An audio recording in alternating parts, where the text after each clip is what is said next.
Oi, pessoal, tudo bem? Eu decidi gravar esse vídeo para fazer a correção da atividade que vocês fizeram do livro sobre substantivo, páginas 122 a 124, tá? E aí, essa correção é uma correção comentada, por isso eu decidi gravar o vídeo. Vamos lá? Bom, a atividade começa trazendo já o substantivo como o objeto de estudo do livro nesse momento, né? Que ele chama de a língua em foco. E aí, essa parte é de construção do conceito, e essa construção é feita pelos alunos, tá? Então, como é que funciona? Ele traz um texto e já pede aí, antes de apresentar a conceituação do que é substantivo, que vocês realizem 4 atividades, tá? E o texto diz assim: ignoro se peguei a faca na cozinha e fui até a garagem já com a ideia na cabeça. Talvez, sabe-se lá por quê, estivesse perambulando pela casa com a faca na mão. Fui parar na garagem e, por curiosidade, como quem enfia um grampo na tomada ou bolas de gude no escapamento, resolvi golpear a parede. Sei que quando dei por mim, estava ali admirando o pequeno risco branco, a reentrância de massa corrida recém-surgida na grande tela terracota. Um segundo antes ele não existia. Agora parecia brilhar como um único estar fixo na imensidão de um quarto escuro. Esse trecho é o primeiro parágrafo do texto do Antônio Prata, que tem no início do capítulo, tá? Que a gente ainda vai trabalhar esse texto. Bom, agora vamos para os exercícios Bem, agora vamos para a atividade em si. A primeira questão traz o seguinte enunciado. Ao iniciar a história que vai contar, o narrador apresenta o contexto no qual ela ocorreu. Em que lugar se passa a história contada? Justifique sua resposta com palavras do trecho. Bem, dá para perceber que a história se passa em uma casa. E a gente pode perceber isso porque o próprio texto faz referência ao termo casa. Quando ele diz aqui, perambulando pela casa. E depois ele menciona partes, os cômodos de uma casa.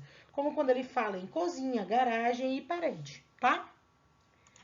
Já a questão 2 diz assim: o narrador a todo momento faz referência a elementos do contexto no qual se passa a história. Considerando esse contexto, identifique no trecho as palavras que são nomes de objetos ou coisas. Faca, grampo, tomada, bolas de gude, escapamento, massa corrida, tela. Nomes de lugares ou espaços. Cozinha, garagem, casa, parede, quarto. Nomes de partes do corpo humano. Cabeça, mão.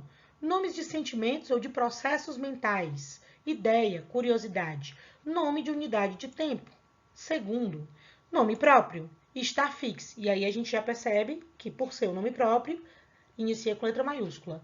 Nomes de resultado de ação ou de características. Risco, reentrância, imensidão, tá? Então, aí era só retirar do texto e classificar aí dentro, né, desses critérios que o livro estabelece. Bem, a terceira questão diz assim: releia estas frases do trecho. Ignoro se peguei a faca na cozinha e fui até a garagem já com a ideia na cabeça. Quando dei por mim, estava ali admirando o pequeno risco branco, a reentrância de uma corrida recém-surgida na grande tela terracota. Bom, aqui a gente vê que tem palavras destacadas, certo? E essas palavras destacadas acompanham os nomes que a gente respondeu na questão número 2, tá?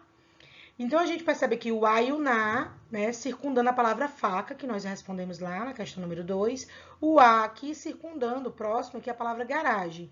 Então, a gente percebe que essas palavras acompanham esses nomes, tá? E agora a gente tem que perceber essa relação. A quem se refere, por exemplo, esse a e esse na, né?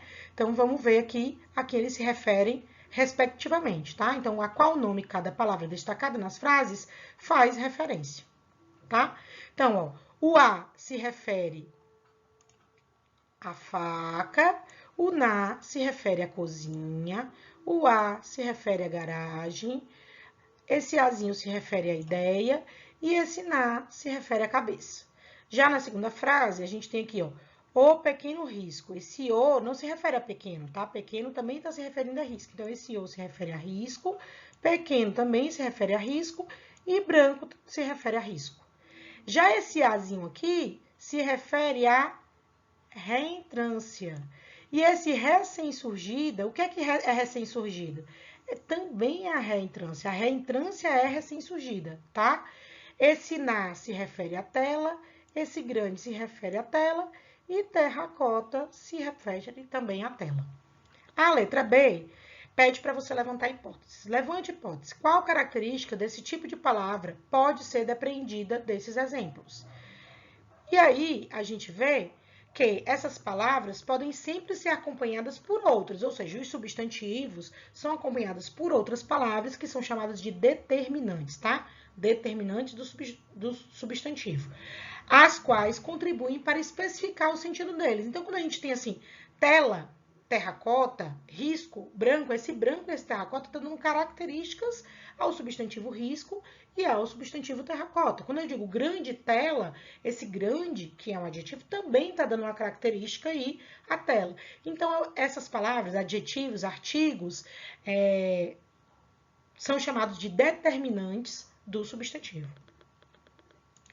Bom, agora vamos para a questão 4, que diz o seguinte: discuta com os colegas e o professor qual é a contribuição dos nomes para a construção de sentidos no texto lido. Ora, os nomes são super importantes, né? Os substantivos é uma das classes gramaticais mais importantes da língua portuguesa. Por quê? Porque o nome contribui para que a gente construa a imagem a que o texto faz referência. Então, como é que a gente vai imaginar o espaço onde se passa essa história? Porque quando ele diz perambulando pela casa, a gente já imagina uma casa com quartos, com cozinha. E a gente só consegue imaginar um quarto porque tem a palavra quarto. E a gente só consegue imaginar a cozinha porque tem a palavra cozinha. E esses nomes, né, ou seja, quando a gente nomeou coisas, espaços, sentimentos, isso ajuda nessa construção da imagem no momento da leitura. Beleza? Então, vamos seguir. Então, o livro traz aí, agora para fechar, o conceito do substantivo. E ele diz que substantivos são palavras que nomeiam seres visíveis ou não, animados ou não. E aí, animado não é de desenho animado, a gente já falou sobre isso. Animado vem de ânima, que significa vida, né? Então, quando eu digo ser animado e ser inanimado, é que, por exemplo, um livro é um ser inanimado, né? E a palavra livro é um substantivo, certo?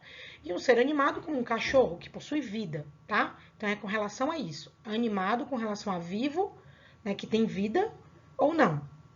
Ações, estados, sentimentos, desejos e ideias. Bom, agora a gente vai para a segunda atividade, né? Os exercícios que começam aí na página 124. Bom, ele começa com esse texto, né? Como é feito o chiclete.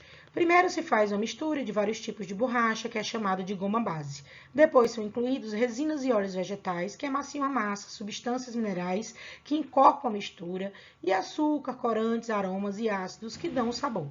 Em seguida, essa massa é esticada, cortada e são acrescentados um xarope de açúcar e essências que formam a casquinha crocante do chiclete. Aí é só embrulhar.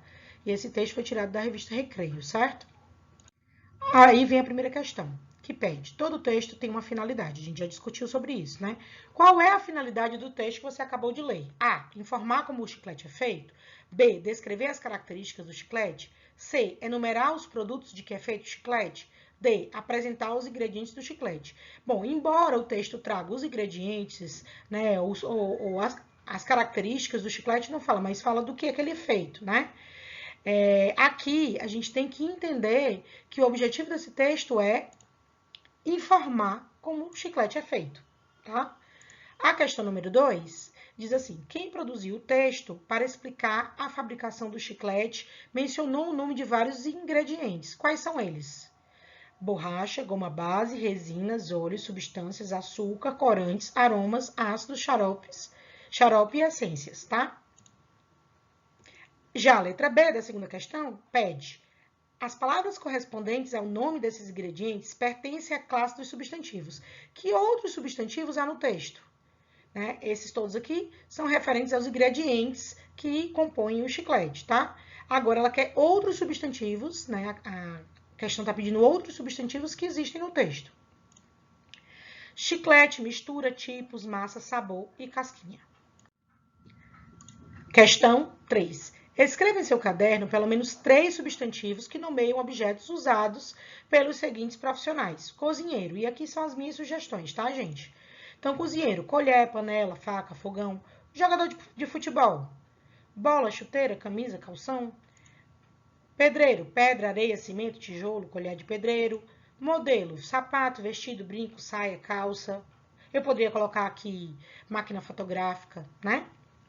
Médico, estetoscópio, termômetro, luvas, remédio, bombeiro, capacete, mangueira, escada, extintor, engenheiro, régua, esquadro, capacete, papel. E a gente vê que o engenheiro pode usar capacete e o bombeiro pode usar capacete. Nada impede. Pintor, pincel, tinta, lixa, parede. Aí vai do repertório de vocês. Essa resposta aí, ela é pessoal, contanto que as palavras escolhidas, os substantivos escolhidos, se relacionem com essas profissões, tá? E a questão 4 pede: você já sentiu saudade de alguém ou de algum lugar? Existem muitos sentimentos, que a gente já falou sobre isso, que são os substantivos abstratos, né? Existem muitos sentimentos ou sensações que experimentamos na vida. Faça uma lista de sentimentos e sensações que você já teve. Aqui são as minhas, tá? Algumas, porque eu sou intensa, são muitos sentimentos. Tristeza, alegria, raiva, amizade, preocupação, cansaço, solidão, decepção e medo. Tá? Ultimamente eu tenho sentido muito essa coisa da preocupação e do cansaço. E um pouco de solidão, porque minha família mora longe, né? B. A que classe de palavras os nomes correspondentes a esses sentimentos e sensações pertencem? A classe dos substantivos. Não fazia nem sentido uma atividade sobre substantivo perguntar e a resposta não ser essa, né? A classe de substantivos, ok?